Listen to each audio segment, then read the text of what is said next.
Max, let me know when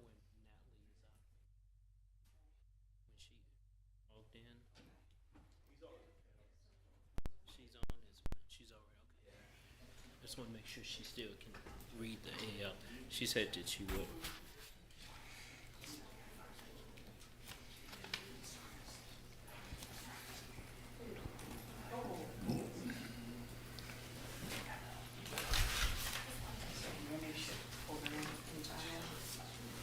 Okay. So we ready? When do we Max? Well, Yeah. we have to wait for Rennie to pull them out. Okay, yeah, yeah.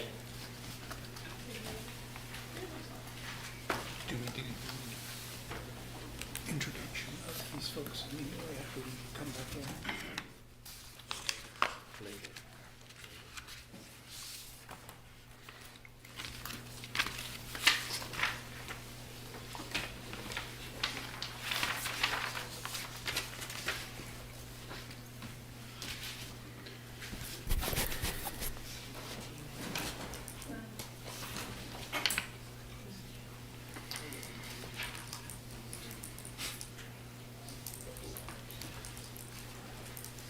So do we have Natalie up yet? She's on I'm the Zoom. here. Okay. Ah, All right. Welcome back, Natalie. Will you still be able to read the ALS proclamation a little bit later? Okay. So, Yeah. okay, thank you. So we are now back into our regular business meeting session. Yes, Mr. Mayor, certification of closed meeting. I move that this council certify by a recorded vote that to the best of each council member's knowledge, only public business matters lawfully exempted from the open meeting requirements of the Virginia Freedom of Information Act and identified in the motion convening this closed session, the closed session were heard, discussed, or considered in the closed session. Second. Okay. Please cast your vote. Aye. This is not me. All right. And we got an aye from Ms. Oshrin. Yes. Okay. So we were in the closed session, so we're going to, Ms. Robinson, we read the names now for what we went into closed session for? Okay. Excuse me. So these were folks that were appointed to various boards and commissions. Thank everyone who applied. I know it's a lot of commitment to do so. The first board is the Albemarle Charlottesville Regional Jail Authority Board. To that we appointed David Brown. To the Board of Architectural Review, we appointed Jerry Rosenthal. For the Charlottesville Redevelopment and Housing Authority Board, we appointed Bridget Wicks and Earl Hicks. For the Historic Resources Committee, we appointed Denny Berry, Nancy Damon, and Caden Martz. For the Jefferson Area Board for Aging Advisory Council, we appointed Evelyn Boatwright and L.D. Perry. For the local Board of Building Code Appeals, we appointed Diane Caton. For the Piedmont Family YMCA Board of Directors, we appointed Mary Esselman Roberts. For the Piedmont Virginia Community College Board, we appointed Delia Clow and Nina Schoonover. Thank you. For the Retirement Commission, we appointed Joshua Bontrager, Ben Cullop, and Philip Garber. For the Sister City Commission, we reassigned Kimberly Hayes, who's on that commission, reassigned her to the Winneba seat.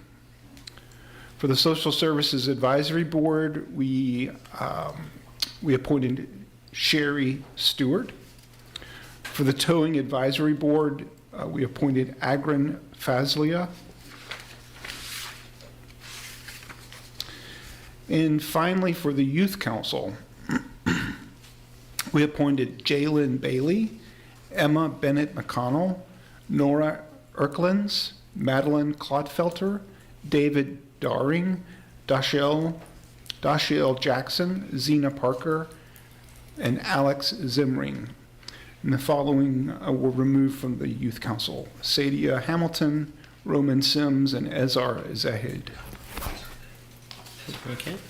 Okay, so that was a motion. May I get a second? I'll second. Okay, all in favor, please cast your vote. And Natalie, if you could vocally let us know what you vote. Aye. Okay. Okay. Thank you all, everyone, for submitting your names for that and those who are willing to serve. We're now in our regular business meeting. We'll begin with a moment of silence.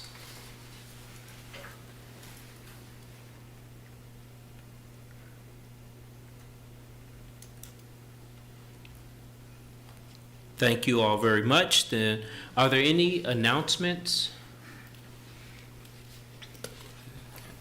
I guess we can call it an announcement to make note of the fact that the Charlottesville High School students from the Bacon Club won the Northeast Drone Competition and set world records in the drone competition. I confess I don't know what exactly happens in a drone competition, but I'm impressed. Yes. So I think we should duly note their achievement. Yeah, well, I can tell you as a career counselor, those are some very valuable skills that those students are learning, and they'll be very employable. So thank you so much. We just got that word today for that. That's really good. So It was just over the weekend. okay, so now we're at the moment for proclamation and recognitions, and I'm going to start off first with a proclamation for the Delta Sigma Theta Sorority Incorporated, the Charlottesville Alumni Chapter. It's their 55th anniversary recognition. And it's whereas the Delta Sigma Theta Sorority Incorporated was founded on January 13th, 1913 on the campus of Howard University in Washington, D.C. by 22 phenomenal collegiate women who saw no limit to their vision for sisterhood, scholarship, and service. And whereas Delta Sigma Theta Sorority Incorporated is an organization of predominantly black college-educated women committed to using their collective strength to promote academic excellence and assist those in need with a primary focus on African American community. Since the establishment, more than 300,000 women have joined the sorority.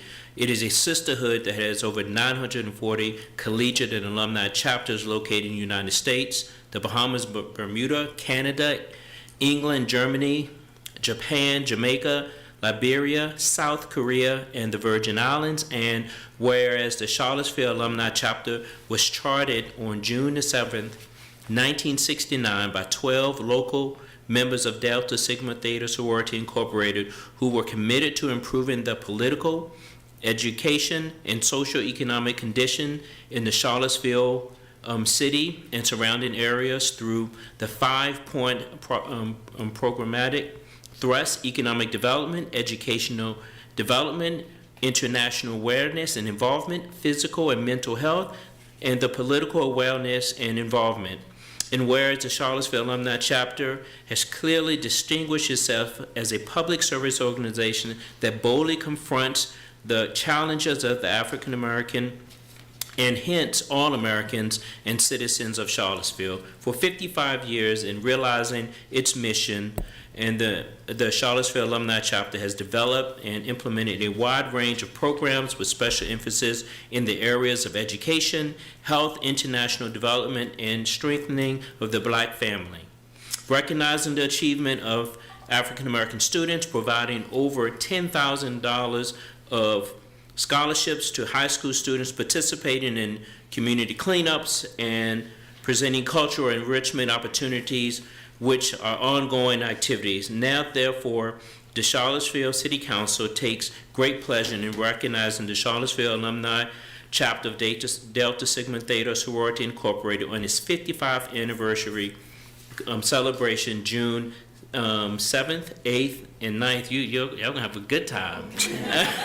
2024. Be it further proclaimed that we join the chapter in paying tribute to Members Virginia Bell, Faye Benton, Florence Bryant, Rosa Burks, Dorothy Conrad, Zelda DeBurry, Daisy Holmes, Gertrude Mitchell, Nancy Pritchett, Felicia Rowe, Murray Janet Scott, Josephine Wissett, for their efforts and foresight in establishing this organization in our city and surrounding communities. Be it signed and sealed on this 20th day of May 2024.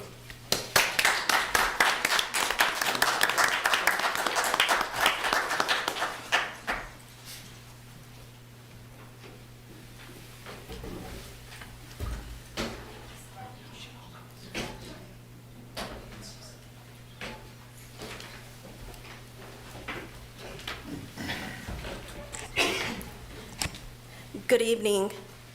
I am Dr. Nikithia Wade, President of the Charlottesville Alumni Chapter of Delta Sigma Theta Sorority Incorporated. First, I would like to ask the members of the chapter to stand.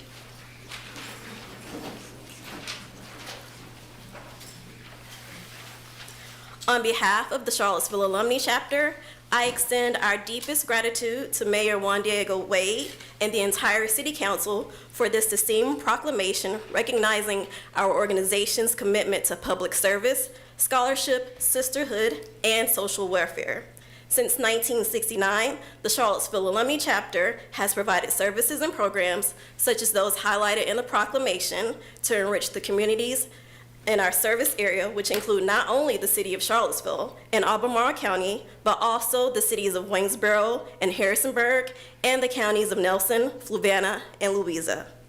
This chapter and our members continue to maintain a legacy of trailblazers in leadership and excellence in our communities. From the late Lorraine Williams, civil rights pioneer and advocate in the Charlottesville community, to our surviving charter member, Florence Bryant, who, at 102 years young, remains an active member of our chapter, who is also an iconic educator and principal in Charlottesville City Schools, to Dina Reed, mayor of Harrisonburg and the first black woman mayor of the city. These are just a few examples of the impact of our local members. Today's acknowledgement not only honors our sorority's century-long legacy of dedication to empowering communities and commitment to public service, but also reinforces the values we hold dear. We remain steadfast in our mission, and we are inspired to continue our efforts in enriching our communities and upholding the legacy of our founders. Again, thank you for this honor, for acknowledging our contributions, and for supporting our endeavors. We look forward to furthering our impact with the Charlottesville and surrounding areas in the years to come. Thank you. Thank you so much. So,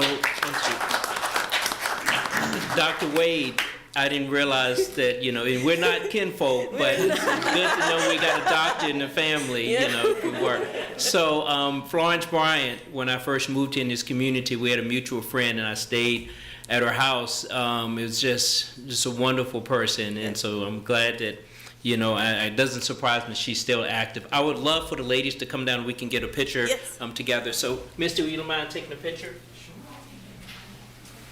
No pressure. Yeah.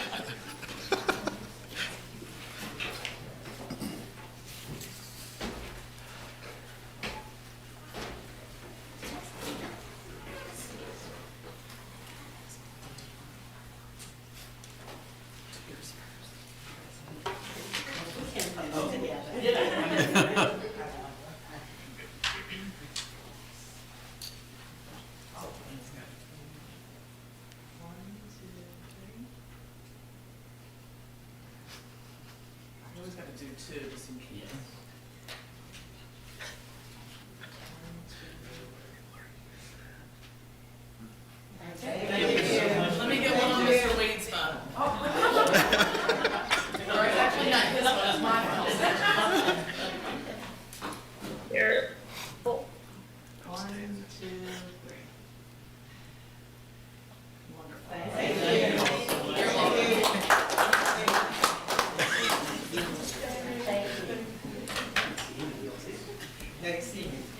We can Photoshop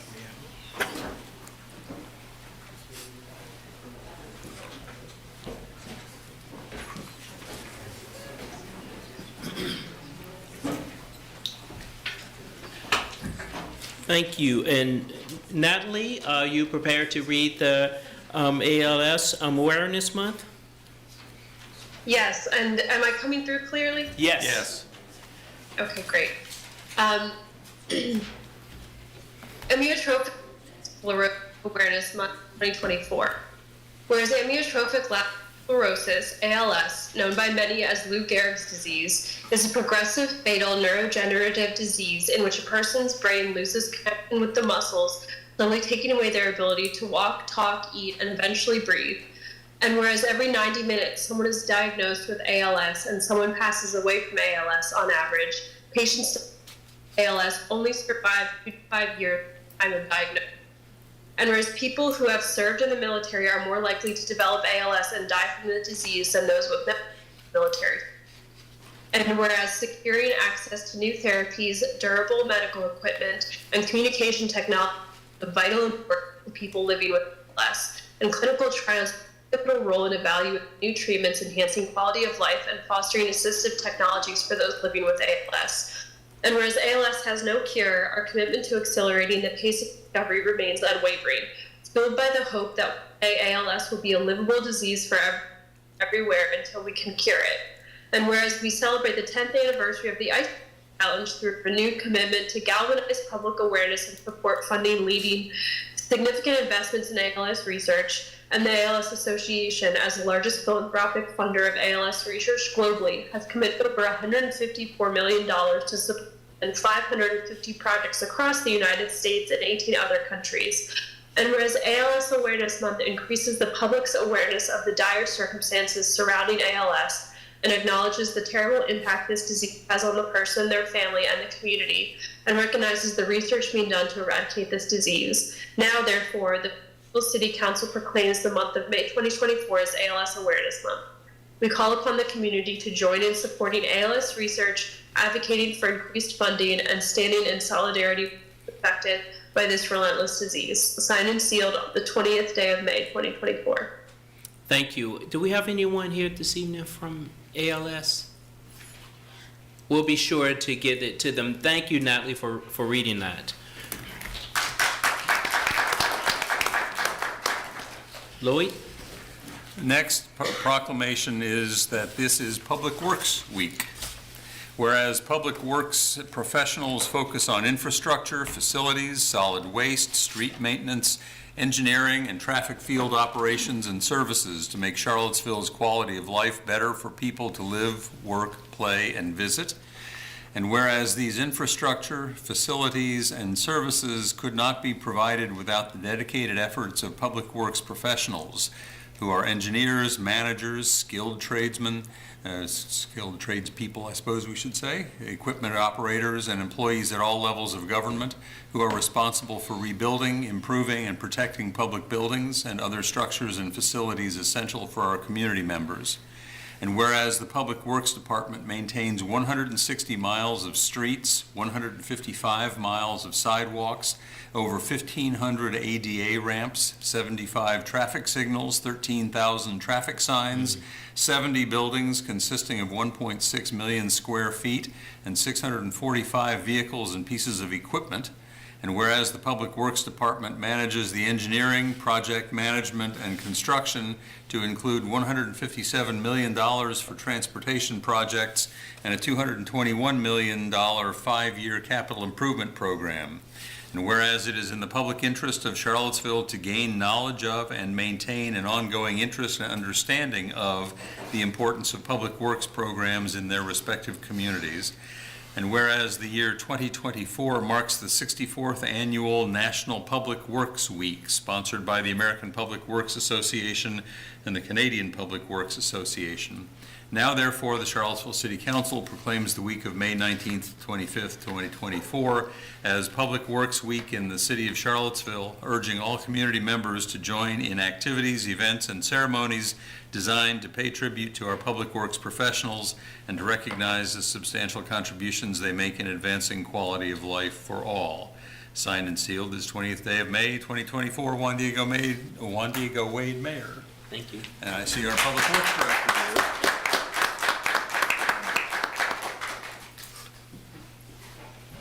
Thank you. council members, and city manager. Thank you for passing this proclamation. And I think when I look back through my career, if you really think of when it comes to community members really seeing how improvements can be made in the city, I think when you look at the public works operation, and just not public works, even including utilities and even parks and recreation piece of operations, it's the frontline people who are out there every day. They need to be available 24/7 to make things happen. And so if it weren't for them, you would see a drop in quality of life here in the city of Charlottesville. So I appreciate this moment. I will pass this on to all of our staff, and thank you for the recognition. Thank you, sir. So we're now at Community Matters. There's one registered speaker, leaving opportunities for 15 additional speakers on Community Matters. Each speaker will have to 3 minutes to speak. We'll now open the floor up to the first speaker, Mr. Jeffrey Vogel. Good evening. Good evening. You know I'm here pursuant to a request I made about 10 days ago for this council to apologize to the people who were subjects and victims of the brutality that was presented against students, faculty, and community members. Students, many of whom were members of our community, faculty members who were members of our community, and members of our community. Now, I don't think I'm going to convince any of you because there's been substantial information presented about that. I would hope that at least you've read the Daily Progress, which has done an extraordinary job here. I am convinced that the blame for this lies at the foot of the governor and of the attorney general. And that's the problem here. We have a right-wing governor who from day one said there will be no encampments. We had an even further right-wing attorney general who said the same even the day before the state police went in to brutalize and arrest students, faculty members, and community members. And he assured his audience on Fox News, one of the more enlightened stations, that there will be no encampment. The next day, because tents went up, there was an attack by the state police.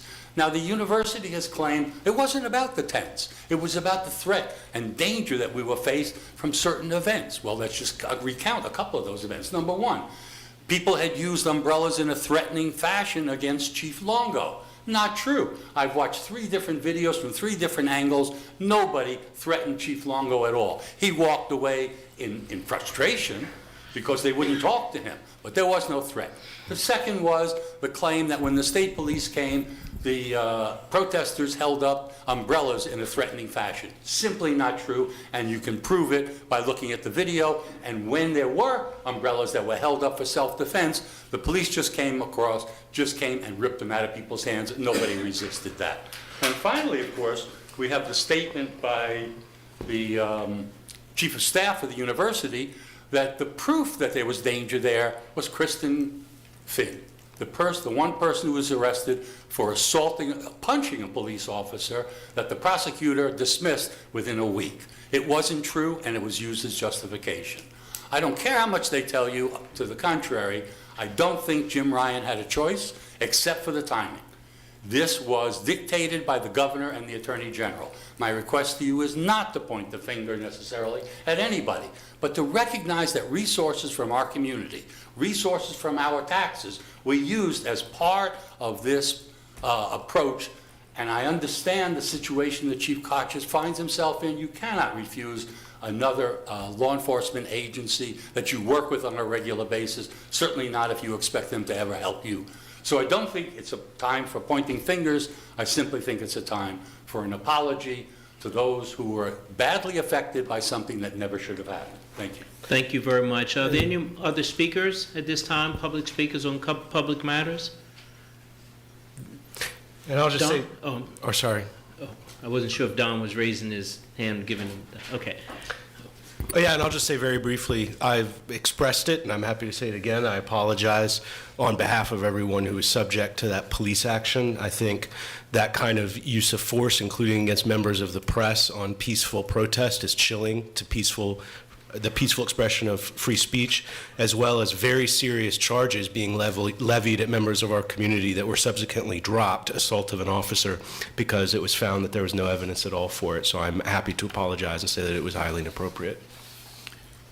Thank you. That was our final speaker on community matters. There will be another opportunity at the end of the meeting. We're now at the consent agenda. Ms. Robertson, can you please read the consent agenda?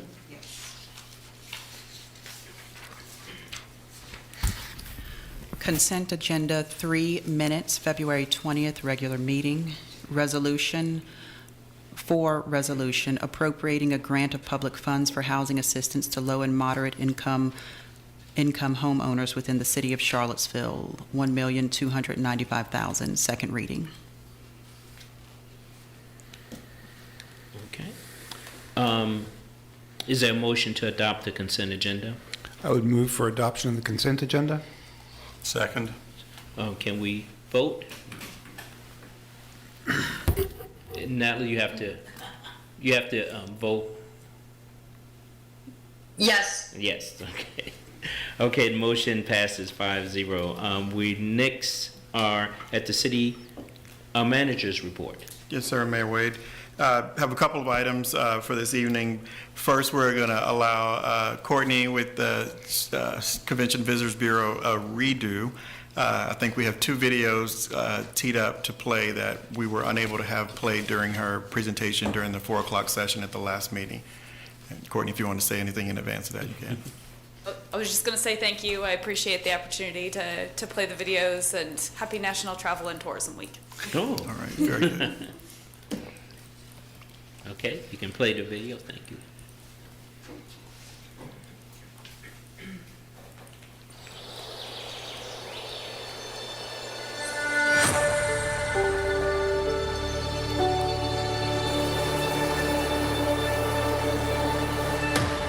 Oh my gosh. Like, I'm in love. I say just because I have this disability and I'm using a wheelchair doesn't mean I can't live and thrive. My life is worth living and thriving for. I'm valued. I should be respected. I should be heard. And the travel industry needs to hear that. The only trip you will regret is the one you don't take. This is a trip that I will never forget. Charlottesville and Albemarle County, Virginia have left a special place in my heart. Here, let me show you. I've discovered so many people and experiences here that truly reinforce my love for travel.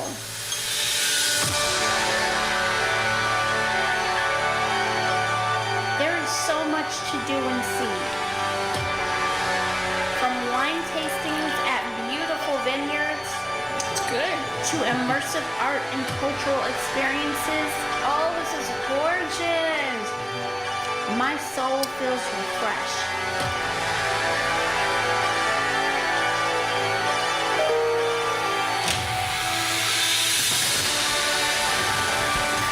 Don't let anything stop you from exploring.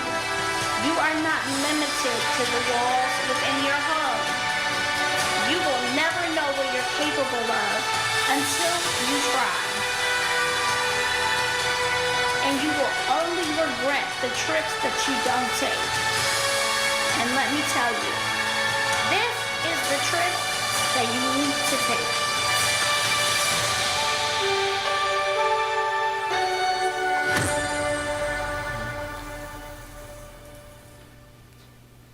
I've seen it several times, and it still brings a smile to my face, Courtney. I love that.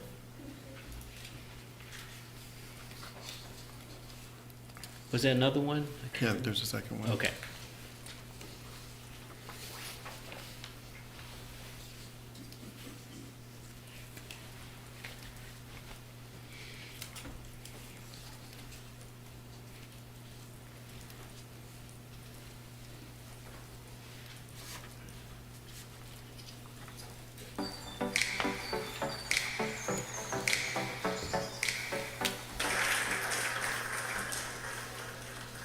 Good evening. I'm Craig Chamberlain, a senior member of the Wine Enthusiast Tasting Department and reviewer for Virginia.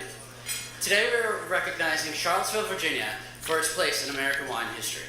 With the ability to move forward to a future of wine diversity and focus on consumer inclusivity, Wine Enthusiasts is proud to honor Charlottesville, Virginia as a Wine Star winner. My ancestors, they tended these vines.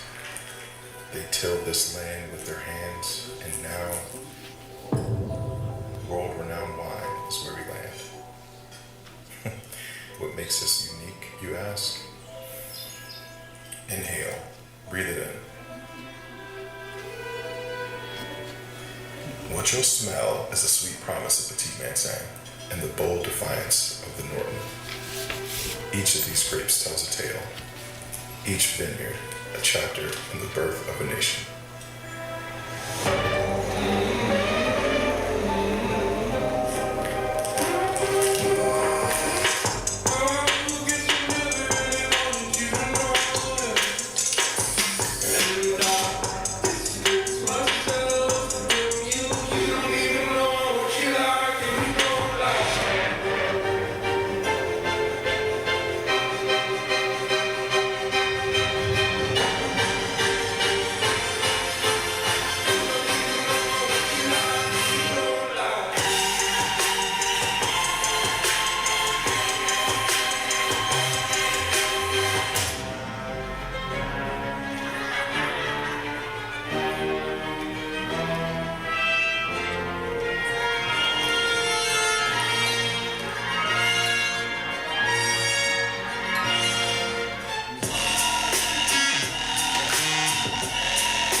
Together, let's honor the past, toast to the present, and pay tribute to a future yet uncorked.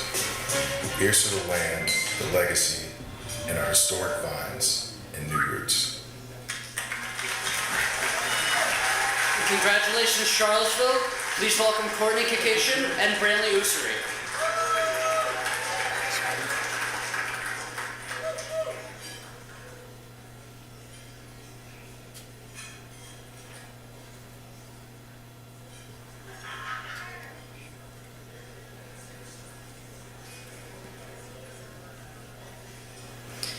Charlottesville, Virginia has been at the forefront of American democracy and innovation since our nation's beginning.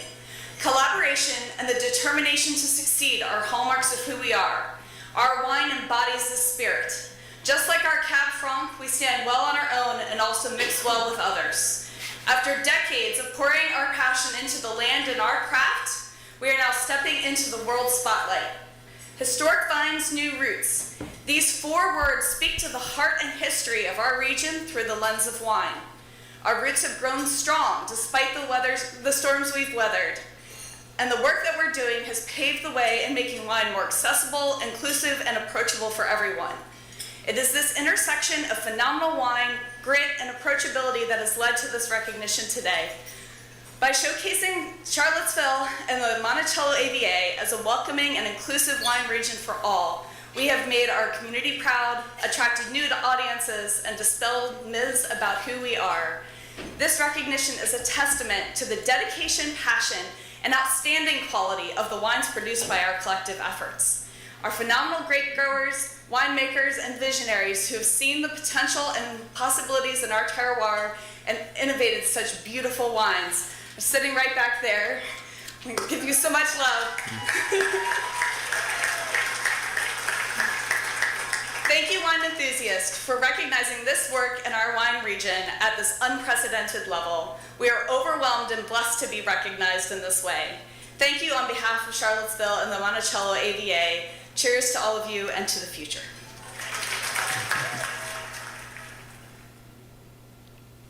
We certainly like our wine here. We do. So, And we encourage as many people to come and drink and spend and make sure that there's money Yes. left behind. say one more night, one more City meal limits. with a glass of wine.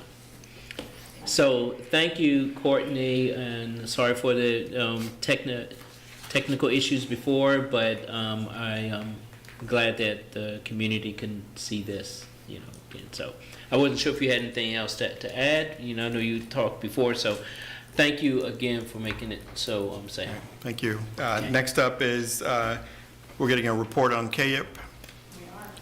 All of you coming, or just you? I don't know who's coming, sorry. Annie's going to join. Annie's, okay. But I'm also going to show some love to Ms. Kamisha Spencer. All right. Good evening. Nice to see you all again. My name is Misty Graves. I'm the Director of the Department of Human Services, and I will be able to kick off the presentation for KYIP and highlight what's to come this summer. I want to recognize Kamisha Spencer, who's the Program Supervisor of the Community-Based Services Unit, which houses the KYIP program. And Ms. Annie Seacrest, who is the KYIP coordinator and has been for many years. When I was first starting out at my job at the Department of Human Resources, in 2007, City Council asked our department, Community Attention and Human Services, to create a small pilot program to put youth into meaningful work opportunities, provide some compensation for their learning and achievement. And we started off with a cohort of 17 youth that year. And I was lucky to be able to be in the program development of that. And it went from 17, now we are expected to host 150 this summer. So over the course of the last several years, we have really been able to grow, and we continue to see investment from our community members who want to mentor youth and youth who want to be mentored and really invest in their future. So it's a really incredible program. I'm going to spend some time talking about just the overall goals of the program, some mechanics on how it works, and then Annie, I'm going to turn it over to her to sort of give you some specifics on outcomes that we've seen, more specifically from last summer, and what we hope to see for this summer. So for steadfast program goals, these haven't changed much over the last years. 1, to teach workplace readiness skills through hands-on learning and career exploration. 2, to help youth identify their strengths and build resiliency. A lot of times in the interview, and I just did a few, we asked them, what are some of your strengths? What makes you a good fit for KYIP? Or why do you want to do KYIP right now? It's really hard for teens to be able to elaborate on their strengths. So our staff, when they're interviewing them, have to kind of help coach them through those responses and help them name and take ownership of what they're good at. And that's one of the things when I was more directly involved with the program that I would say at the end, or at the beginning of the program kickoff, I would say, hey, at the end of the celebration, I may tap you on your shoulder and ask you again what your strengths are, and I really hope that you'll be able to highlight some of those. So help them identify their strengths and build resiliency. 3, connect youth to positive adults and resources in our community. One of the recommendations in the Community Safety Working Group is making sure that youth have connections to positive adults in the community. That's one of the most salient factors in ensuring the success of a youth. So we want to make sure that they're not only connected to their worksite supervisors, but also to folks like Annie, Kamisha, and the rest of the KYIP staff. And then provide additional help to local agencies, businesses, and schools.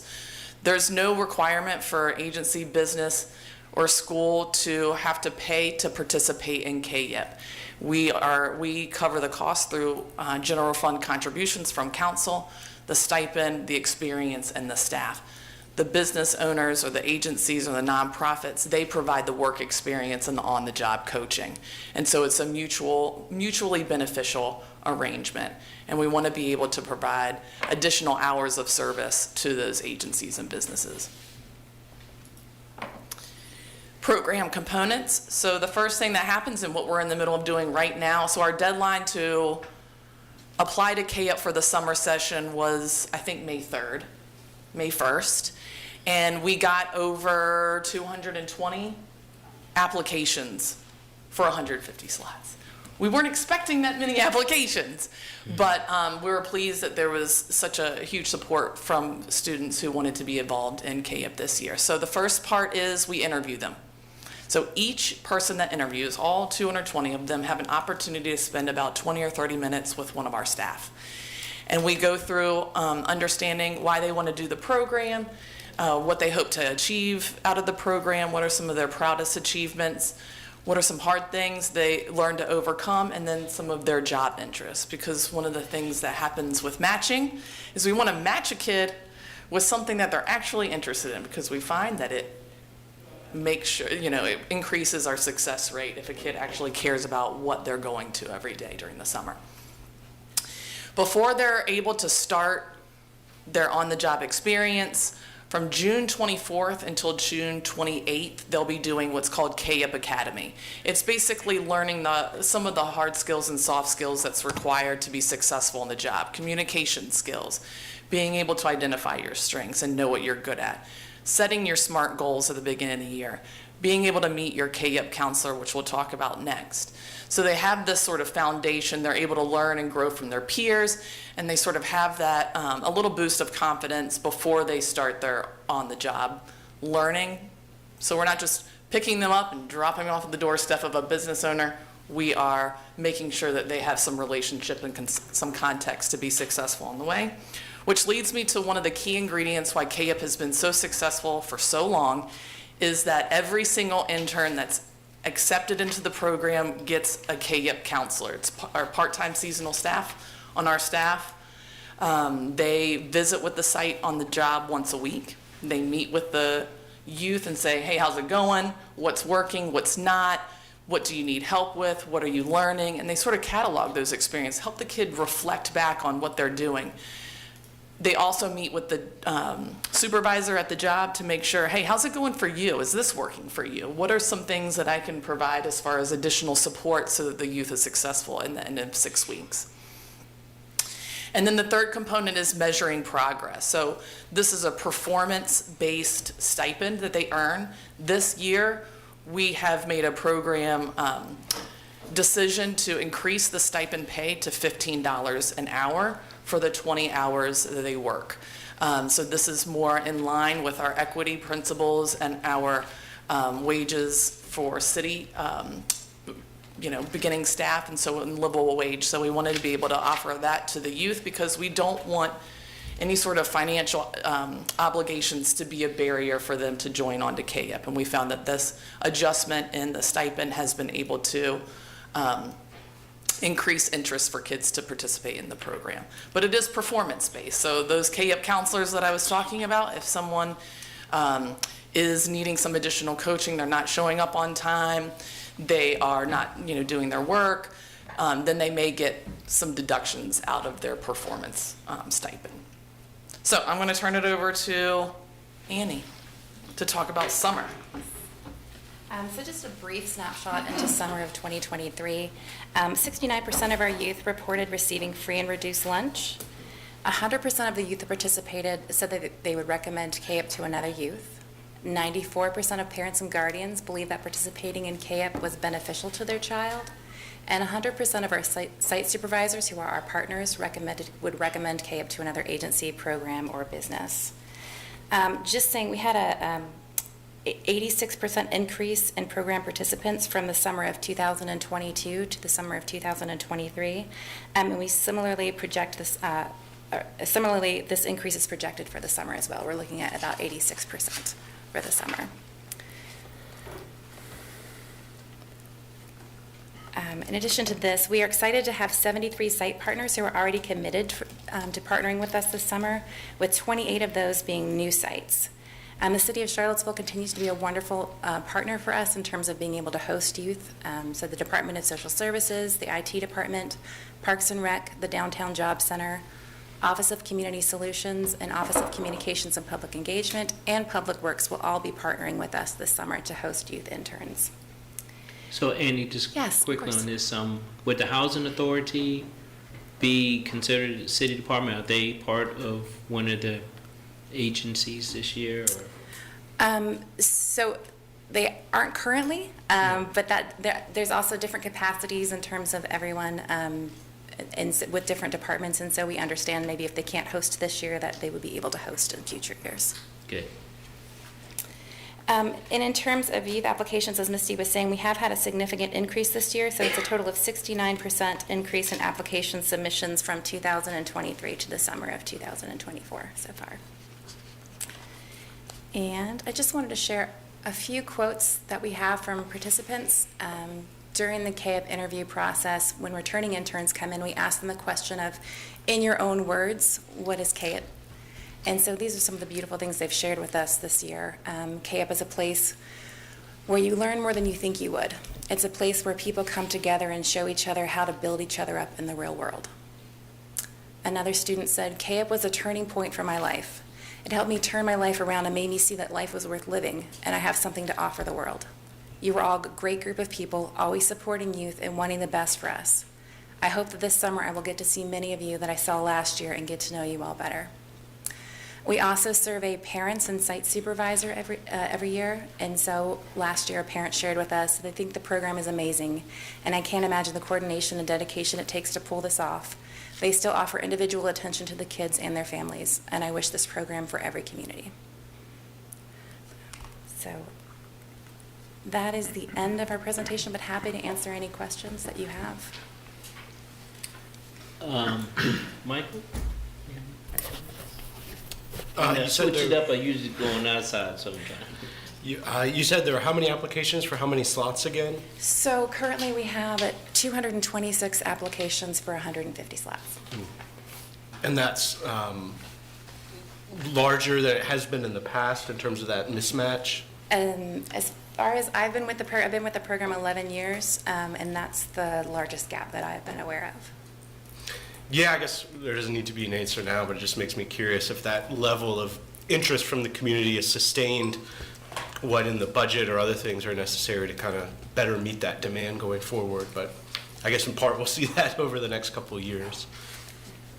It's really exciting. I mean, those quotes at the end were amazing.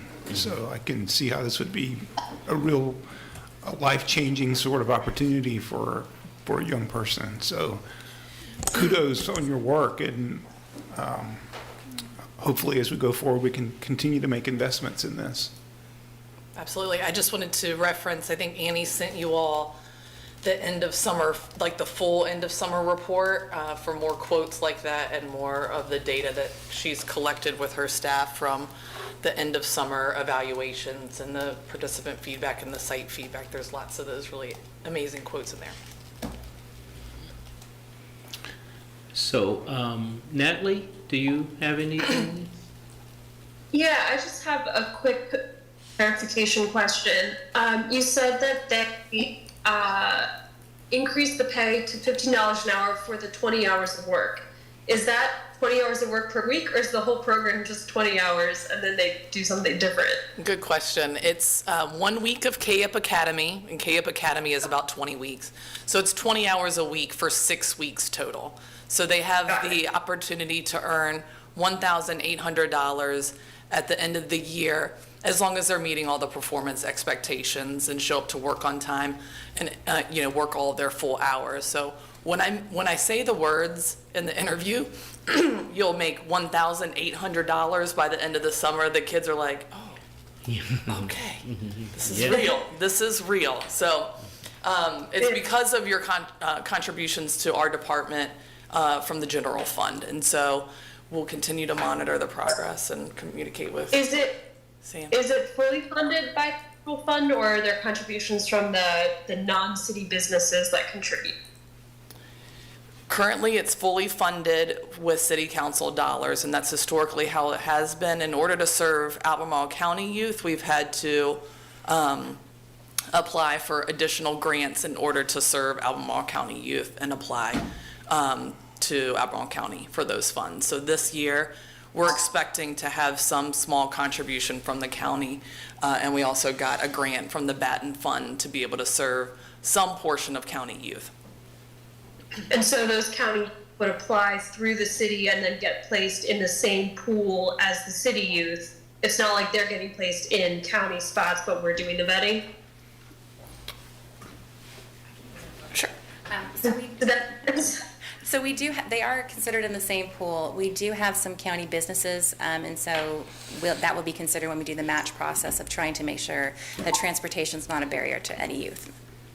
Yeah, that's great. That makes sense. But does the county government supply any opportunities the way that the city government does? Like, could people get placed in county government roles?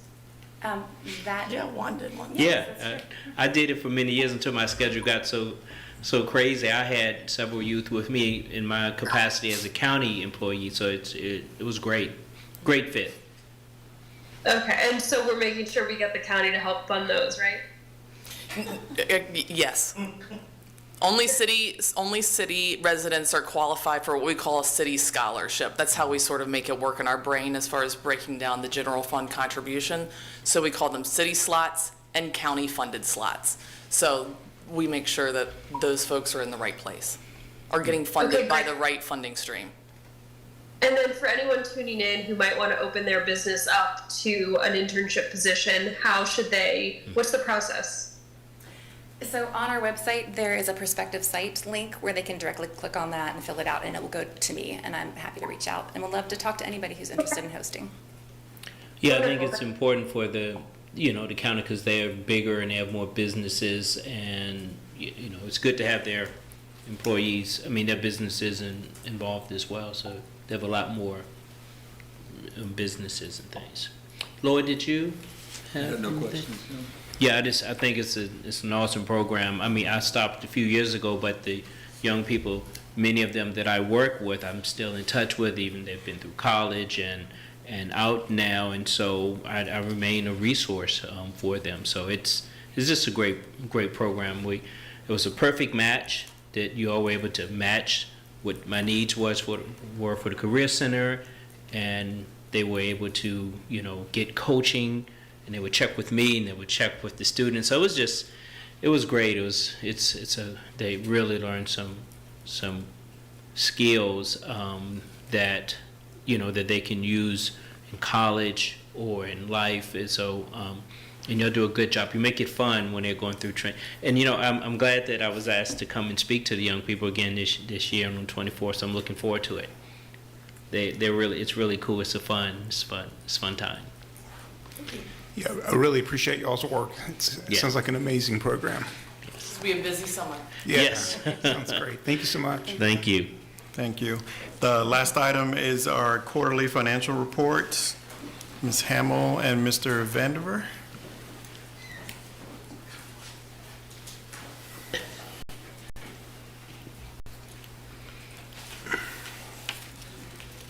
Todd, is your backup? Huh? Todd's your backup? Todd's my backup. He made us sit on the other side of the room, so we're all confused. So, thank you for having us tonight. We are here to present the third quarter financial report. Remy, do you have the memo part or just Jason's? There you go.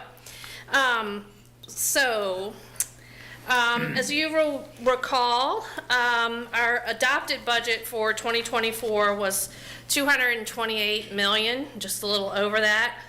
And with the revised projections that we're anticipating, as we've been telling you through the second quarter and now through March 31st, we are anticipating a revenue surplus of just over 5.4%, or a revenue surplus of about $11.5 million. Couple things to keep in mind. These projections include the tax increase, half of the tax increase that you all just approved as part of the 25 budget. That was the 2-cent real estate tax increase and the 20-cent personal property tax increase. That is effective as of January 1st, so the bills that are being paid in June reflect those new rates. And in addition, the real estate tax increase accounts for approximately $11 million of the surplus that we're going to talk about in just a second here. And then Todd was also finishing his personal property assessments, and with the rate increase, there was an additional about $600,000 of personal property tax revenue that are included here. Additionally, nothing's changed here, but I will note that due to the timing of the state passing its budget, there is about $1 million surplus for what we were projecting for state revenues. We are receiving, or will receive, just a little over $1 million more than we anticipated. So, can you scroll to the next page, or can I? Remy, I'm not sure. Thank you. So largely, the $11 million is largely made up of the ones we talk about all the time. The one more meal, one more night, right? The sales, meals are on here, in addition to real estate, personal property, sales tax, business license, and interest income continues to do well as the rates continue to remain high. And the ones that have really changed here are those for what you saw as of the second quarter. So I'll stop there for a second and see if there are any questions. Todd can answer, Jason can answer. No questions? Okay. So moving on to the expenditure side, right now, if you look at our Budget Explorer, which you can find a link from our budget webpage, you can go there. You can review the expenditures both on a citywide basis and a departmental basis. Currently, we're tracking about 76% of expenditures. If you break down the personnel, position vacancies still continue in 24 to be a thing that we are trying to manage, and as you know, we made some changes with the 25 budget to address this as well, but vacancy savings are about 65% of the budgetary savings. I'm sorry, that's not correct. Budget position vacancies are accounting for about 65% of spent of what is available or budgeted for salaries. And one other thing, we did provide a breakdown of the tax relief. So with the next council member meeting, we will be bringing a memo to you. Now that we have gone through everything, the buckets of tax and rent relief, we know what those actuals are, and so the pot overall was sufficient, but we're going to reallocate based on the actuals so that the budget lines up with the actuals. But here's a snapshot of what the tax relief looks like. You'll see that it was just roughly over $200,000 more than we had anticipated when we were working on those budget time last year. I think the slides stopped. Oh, I'm sorry. Remy, thank you. Thank you. Sorry about that. Any questions on that? All right, and then one final update. The finance director who is working on the ARP money and the reports to the U.S. Treasury, did just recently make a report to the U.S. Treasury. He is continuing to monitor the progress of our spend on those funds, and I believe we'll be bringing an item back to council with a status update of where they stand. So with that, if no one has any questions, I'll turn it over to Mr. Vander. And sorry, just very quick, what proportion of the revenue surplus did you say was due to the tax increases again? So this is a very rough estimate, but I think based on the numbers that we brought to you on the from second to third quarter, about $1 million on real estate, and then not just the tax increase, but assessment increases as well on personal property was about an additional $600,000. Okay. So of the 11 million, like, so about $1.6 million-ish. So the expense side, it sounds like it's tracking according to the plan. Yes. Yes, sir.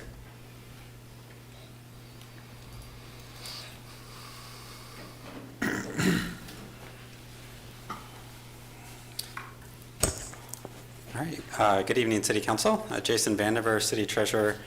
So I'm switching over to, oh, there we go. Oh, now I'm going the wrong way. Okay. Switching over to the investment update. One of the things that Chrissy and I have discussed over the last few months is trying to make this portion of the presentation as relevant and helpful as possible. And so as we're getting into it, just wanted to highlight that we've been talking about some other topics that we might be able to mix in over the year. And so we're going to ask, see if you have any input for us. But one of the examples that we were thinking of is in November when the annual financial report is complete, swapping out the investment portfolio update for possibly something like the retirement fund.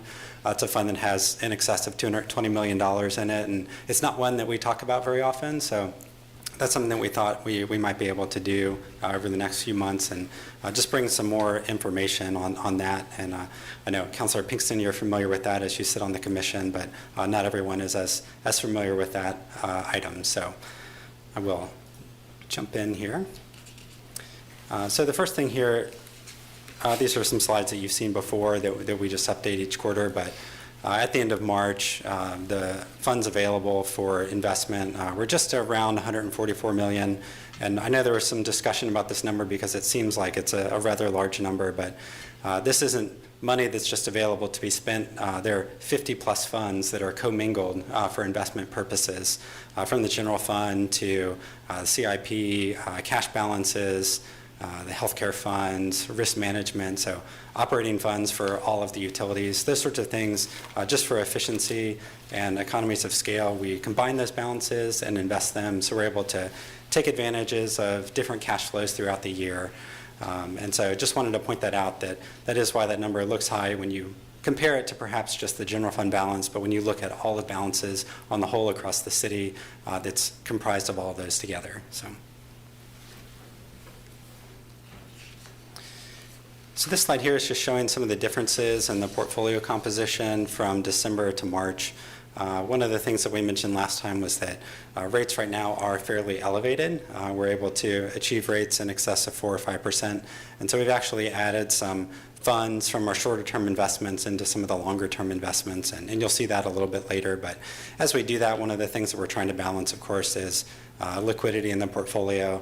And so U.S. Treasuries, if you're going to go out a longer term, that's probably where you're going to end up putting those funds, just because they are the most liquid, and there's not a lot of volatility in those prices. So we added about $10 million over the last quarter to that portion of the investment portfolio, and those were invested out 3 to 5 years. So one of the things that we're trying to do is sort of balance the need for achieving the highest rate of return that we can in this fiscal year, but also making sure that we're able to lock in those longer durations and achieve those returns over the next few fiscal years. So we're not just looking at FY24 returns, but we want to be able to have those higher returns out over the next few years as well. So from a budgetary standpoint, trying to smooth out those returns and lock them in where we can.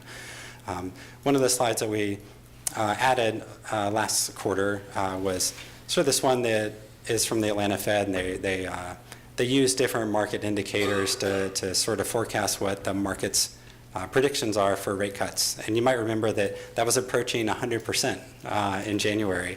And obviously that didn't happen. And so you can see that the market forecast of rate cuts went from approaching 100% to now under 25%. And so that just sort of highlights some of the volatility that we're seeing in the market right now, and just some of the unpredictability as far as that goes. And so we're trying to take advantage of that, but generally I think the message for us has been higher for longer as far as rates go, and so that's something that we're keeping an eye on and trying to maximize those returns. And so this last slide just shows the changes in the duration in the portfolio, going from a shorter duration where almost 30% of the portfolio was going to mature in a year.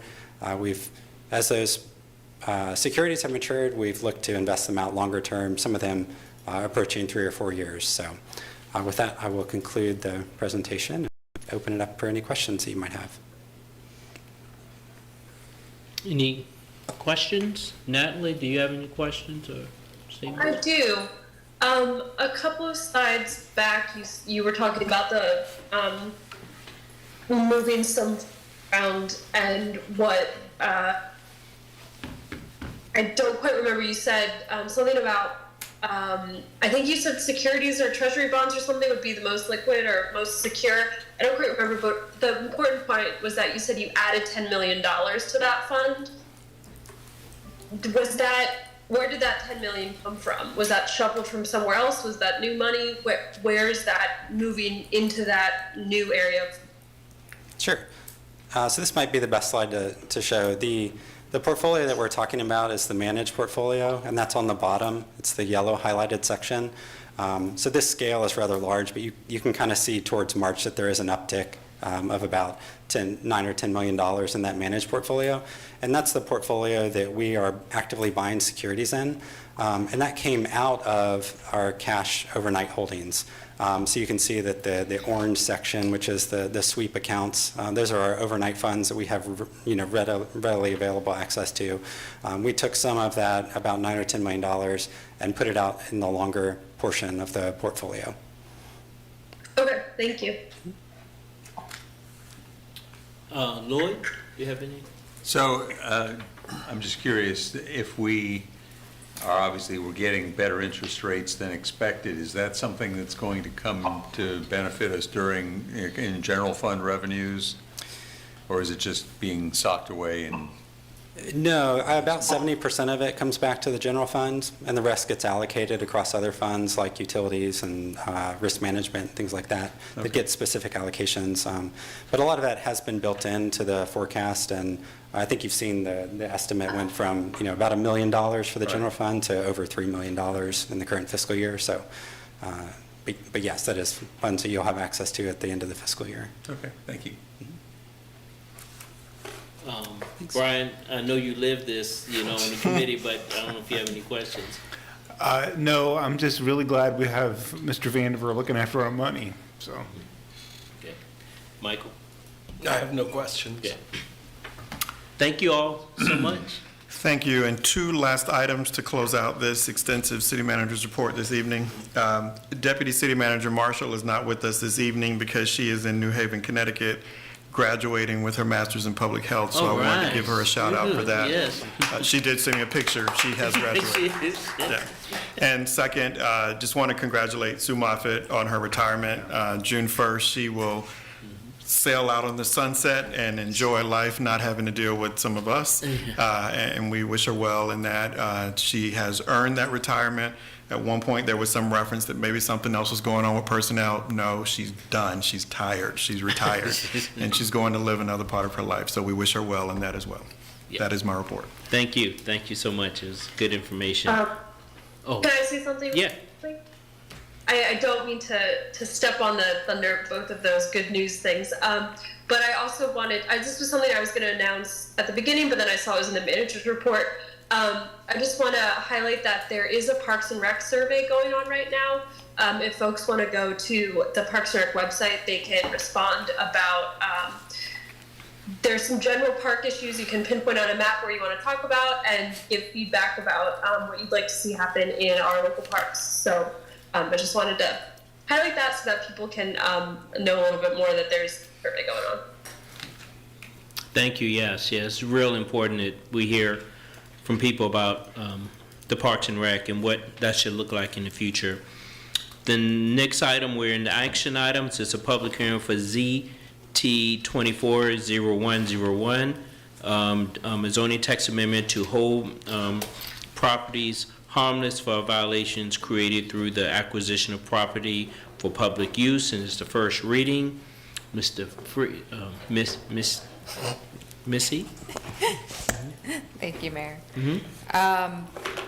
Yes, so this is our first amendment to our new zoning ordinance, and this is to provide a clarification for a problem that we will run into if we do not include this in there.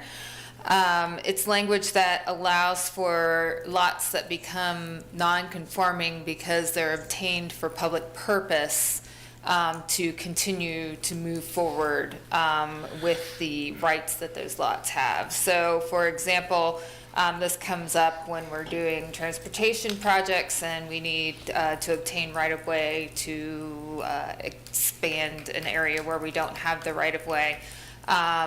Typically, and in our old code, there was language specific to this.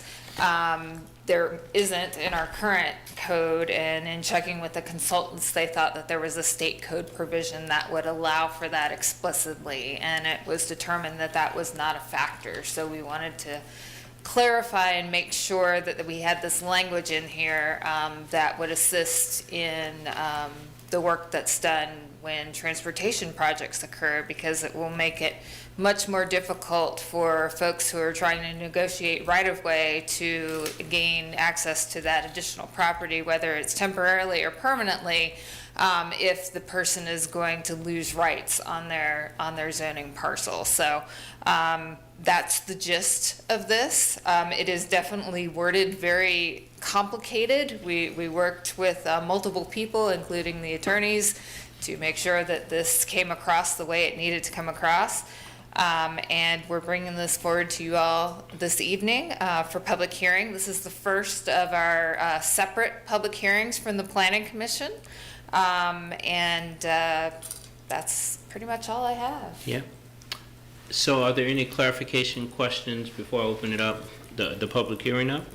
The Planning Commission approved this? Yes. Yes, I've got a question. Yeah. If I could go.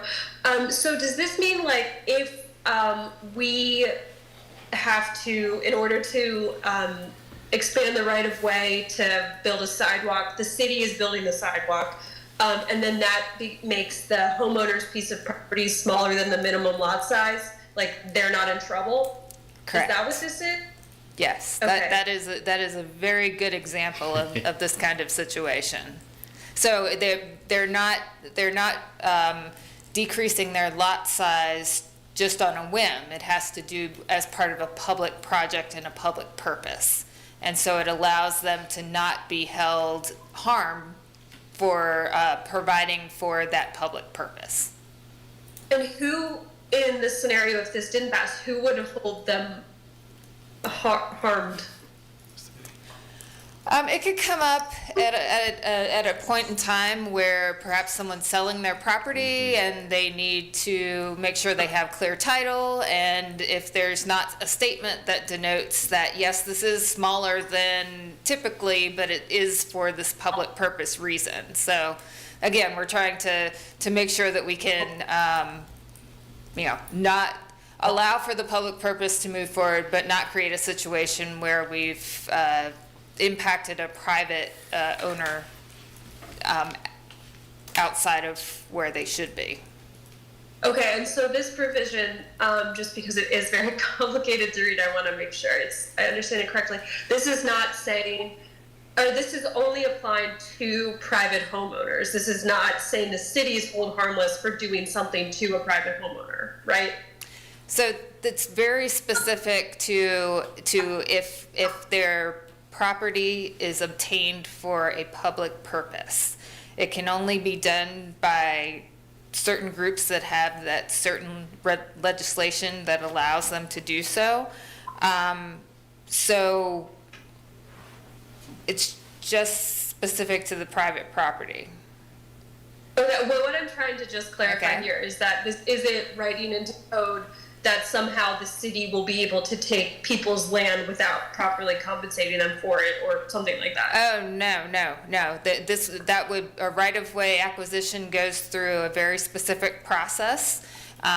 There's negotiations that do occur as part of that process. I've found that the city's process is very, very open on the side of the private owner, which I think is good, because in a lot of places it can be very, very difficult. And this just adds to they're going to receive whatever compensation they're due per any sort of right-of-way acquisition need, but they also are not going to be held harm for that parcel if there's a change in the square footage. Yeah, okay, that makes sense, thanks. Any other clarification comments or questions? I will now open the public hearing. If there's anyone who'd like to speak on this item, you can please come up.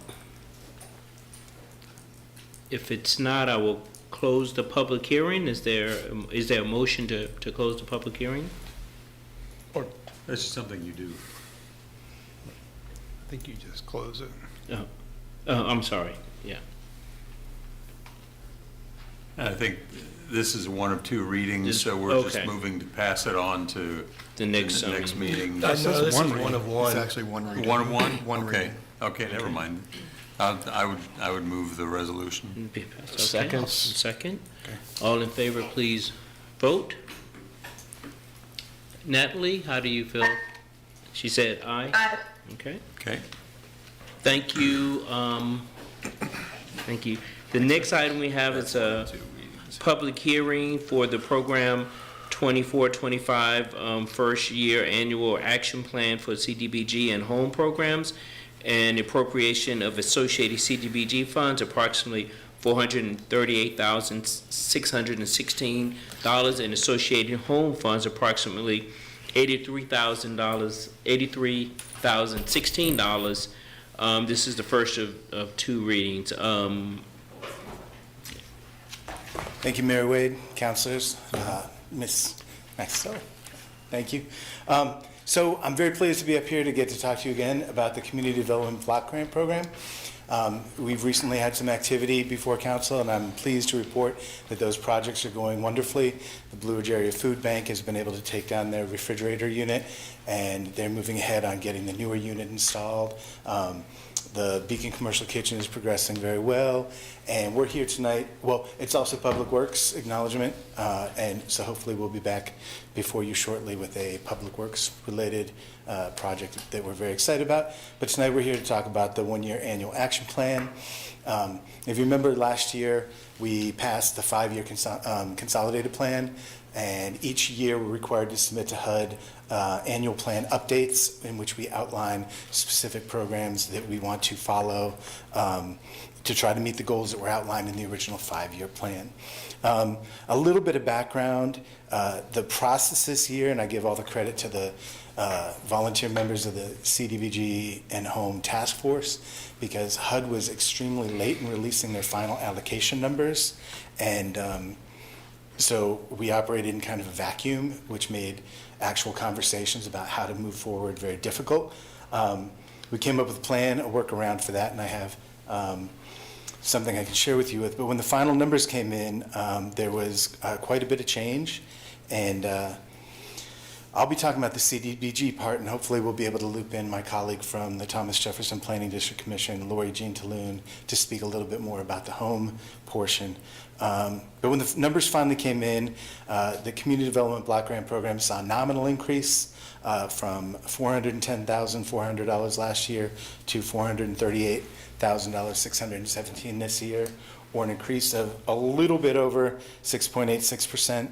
But the Home Consortium, which are the city of Charlottesville and the 5 counties that we work with together, the funding for the consortium was cut by $134,175, which was a hit of about 17.09%. And so that operating in a vacuum without those numbers was problematic, and then getting those numbers was problematic as well. That'll be reflected in the numbers that we're actually putting forth before you. So the total allocation that we're looking at for the CDBG side and the full home consortium is a little over $1,089,728, and I can pass this out. If you'd like to just pass one down. This is just by way of background. It's the funding recommendations that you're being asked to review tonight, broken down based on last year's numbers and then calculated out to the trillionth of a decimal point, so that we could then take that back when we got the final numbers and use those percentage values to calculate what the actual final allocation would be. That's just to give you a little bit of by way background about how difficult that part was. We think we have a robust plan before you. A couple points are, prior to this process, the city received 17 applications, and the task force was asked to review those. 14 of those were for the Community Development Block Grant Program, and 3 of them were for the city's portion of the home funds, which is about a little more than $83,000. All the applicants were required to go through a mandatory pre-application workshop with me, where we went over program goals, introductory HUD guidelines.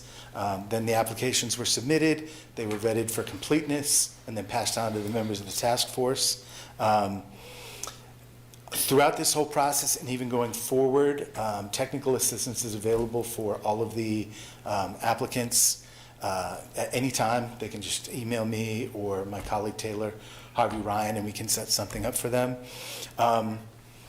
When you see the final funding recommendations, you'll see kind of where the priorities were. I'll mention that the affordable housing plan was a core point of reference in our discussions, trying to figure out ways that we could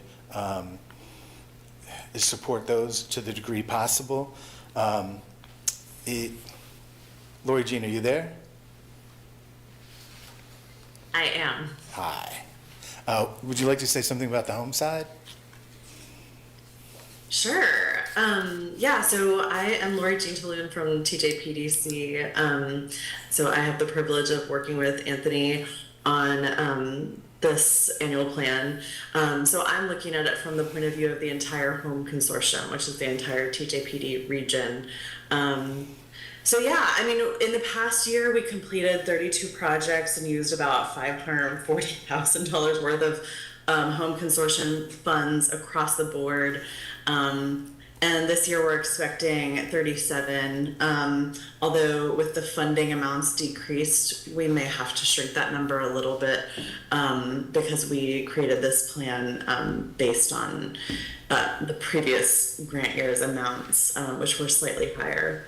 And then we received the allocations later on. But yeah, overall, it's about expanding and preserving affordable housing. Our region does a lot of preservation for low-income homeowners. So we're anticipating about 20 of those projects being homeowner rehab projects across the board. Although in the city of Charlottesville, there's also rental assistance, down payment assistance, and developing homebuyer units as part of the plan within the city. So yeah, I'm happy to answer any questions too if anything with the home consortium comes up. Thank you. I also want to mention before we get into the details of the funding. No, go ahead. Okay. The draft plan has been made available on the Thomas Jefferson Planning District Commission website. It's open currently for a 30-day period of public comment. Feedback, we made a printed copy available at the customer service desk of the NDS office. And anybody who wants to submit written feedback can email myself or Lori Jean or anybody in the Office of Community Solutions, and we'll incorporate that as well. So you can just give us the highlights. Okay, yeah, okay. So really quickly, you should have in the packet there a summary of the funding recommendations. You'll see that the way they're presented, we have the actual funding recommendation and then a percentage of the ask, the requested amount, and then it breaks out. So you'll see that some programs were not recommended for funding, and I want to put it out there that this is the part that I don't envy the task force members in their work, because these discussions are incredibly long, detailed, difficult. Every application we received, I can guarantee you, is one that they would have liked to have funded in full. And the fact that some are recommended for not being funded is in no way a reflection of the quality of the application or the quality of the organization. One primary consideration in the recommendations that the task force is presenting is the fact that some organizations are receiving funding from the city through other means, primarily the Charlottesville Affordable Housing Fund or the Housing Operations Program Support, HOPS program. And then some of them have funding awards with us that are actively open currently. And I will say here, for example, one group in the homeless services side received about $180,000 in the upcoming program year through the HOPS program, and we knew in the task force deliberations about those recommendations because they're public, and so it was kind of a question of, if this group is getting money through another source, can we maybe think of a group that might not be able to, or how do we work that out? I don't envy them in their work at all. Another group that wasn't recommended in this round has received significant funding in the past. They do great work, and we would have loved to have been able to give them money, but the task force members knew that they were getting over $100,000 for a very similar purpose through the CAF fund, and so that was taken into consideration. Well, again, not funding recommendations in no way an indication of the application itself. But if anybody who is eventually not funded wishes to meet with me, we can schedule a technical assistance program as well for them. Thank you. And then you'll see that some groups may have received more than their requested amount based on the allocation. We didn't really have room, but maybe I should have put what their ask was. All we were trying to do was try to show the level of commitment that was made. That wasn't determinative in any of the final recommendations, but where it plays out the most is in the home programs. So one of the applications was one that kind of required to be fully funded in order to be successful because it required property acquisition. And the ask was more than the entire pot available for the home program by a considerable amount, almost 2.5 to 3 times the amount of money available. So when the task force moved away from funding that one, they split the money up among the 2 other programs, which were both high quality programs, and that's why the recommendation comes out a little higher. They took the money that was available, they split them. It just means that it was a little more than the ask. It's not a reflection of belief in the quality of any of the applications or programs. Thank you. Thank With you. that, I'll be available for any questions. Thank you, sir. Any clarification questions? So if I look on page 66 of the packet, this includes 3 separate things, I guess. One is the resolution approving the City of Charlottesville annual action plan for both the CDGB and home programs, and then 2 separate resolutions actually appropriating. Is that correct? Yes, I apologize. I should have said at the very beginning. There are 3 resolutions before you. One is to approve, to review and approve the actual action plan itself, which then gets submitted to HUD for their final review and approval. And that's part of the process that they require in order for us to maintain our eligibility for future allocations. And then the 2 appropriation resolutions are to fund the CDBG programs that are recommended, and then the home programs. Yeah. My suggestion would be to move this to the consent agenda unless other people have the consent agenda for next council meeting, unless others have questions. I would agree. Well, after the public hearing. The public hearing first. Yeah. Oh, sorry. Yeah. But That yeah. a small matter of public hearing. So. Yeah. Well, it's not a public hearing on the agenda. Yeah. Well, yes, it is on It should be. my notes. Well, whatever. Mine says resolution. Okay. Yeah. Yeah. It's broken down by the multiple resolutions, but the first item is. Yeah. So, Michael, did you have any questions or clarification? No, I don't have any clarifying questions. Okay, Lloyd? Nope. Okay, so I will now open up the public hearing. Is there anyone who would like to speak on this? If not, I will now close the public hearing, and we've had discussion, and I think that I'm hearing that we will carry this to the June 3rd meeting for consent agenda. Yeah, I'm good with that, and I appreciate all the information. I think it's valuable not just for council, but also for the community to have the opportunity to understand how we make decisions and the investments we make, so thank you. Yeah, I used to be on the CDBG task force. It is tough decisions that you have to make. Yeah, and thanks, grateful to you and the staff and all the volunteers who supported this. Thank you. Thank you.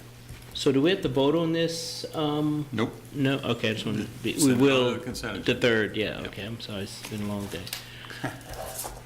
We'll now have a resolution appropriating the community development block grant funds to receive from the HUD in support of the program for the year 24-25. So is all this together? Yeah, I they're don't all have to together. That's do, done. all right. So I will now open the public hearing for this resolution. If not, I will now close the public hearing. If there's no discussion, would we like to move this to the consent agenda as well on Are you June? on 6B, Mayor? Yes. Okay. Yes, I'm sorry. It's okay. We can move that to the consent agenda. I think I see everyone in support of that. Natalie, you okay with that? Okay.